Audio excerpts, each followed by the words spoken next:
जय जगन्नाथ जय श्रीकृष्ण सागा माने एपटे कौन ना महाभूतान्य हंकार बुद्धिरव्यक्तमेव च इंद्रियाणी दशैकंच पंचचेन्द्रिय गोचराहा।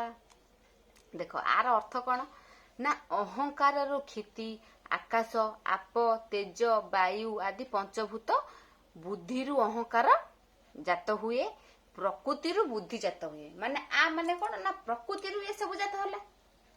यही प्रकृति अव्यक्त थिबारु अव्यक्त माने बहुत यही प्रकृति बहुत थिबारु समस्ते अर्थात चतुर्विंश तत्व जात हुए।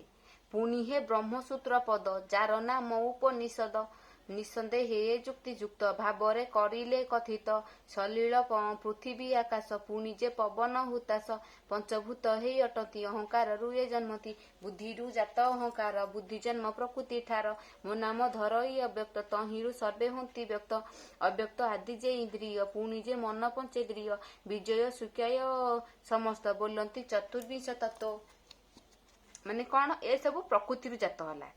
इच्छा देश सुख दुख चेतना धृति ए सब को नहीं क्षेत्र यही क्षेत्र शरीर अटे ए क्षेत्र होची देह माने इच्छा देश सुख दुख माने आम मान भीतर से सब ना कि इच्छा अच्छी देश अच्छी सुख अच्छी दुख अच्छी ए सब कौन आमर ए देह रे रहिला ए शरीर ये हूँ कौन क्षेत्र।